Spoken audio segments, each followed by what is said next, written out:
A disturbing discovery connected to the death of Whitney Houston's daughter, Bobbi Kristina Brown. The woman who was caring for her during hospice care was not really a nurse. Crimesider's Graham Cates is here. Graham, thanks for being here. So tell us about this woman who was impersonating being a nurse. Yeah, Taiwa Sobomowo was actually in charge of Bobbi Kristina Brown's palliative care towards this is like the last days of her life.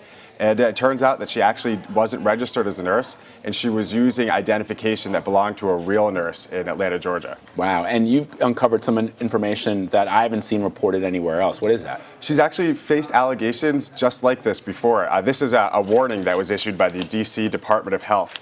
This was in November 2013, Wow. and this was for impersonating a nurse before. And they actually said if she applies for a job at another hospital in D.C., they want the hospital to contact the police.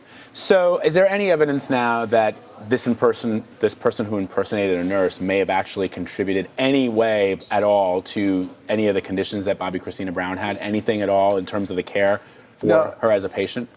She was in charge of the care, that's for sure, but it's not really clear whether that affected Brown's condition, and that's because the hospice center hasn't really talked about it, and also palliative care isn't really about curing or anything like that. It's about kind of providing comfort in the final days of a patient's life. So everybody's going to want to know, how do you get a job?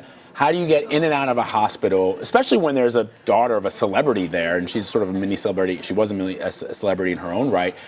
How do you get in there like that, and what is the hospital saying about that? So the hospice center hasn't really commented specifically on how she got in there, but the person whose identity she took, this other nurse from Georgia, has the same first name. Wow. And I mean, it's clear that this person has some knowledge of nursing. She tried to do this again as a nurse before. She had, in her employment records, it actually said that she had attended a medical record in D.C., but police say they have no record of her attending there. So there's some sort of knowledge of medicine. It's just not clear what her actual background is. And the hospital's not commenting right now?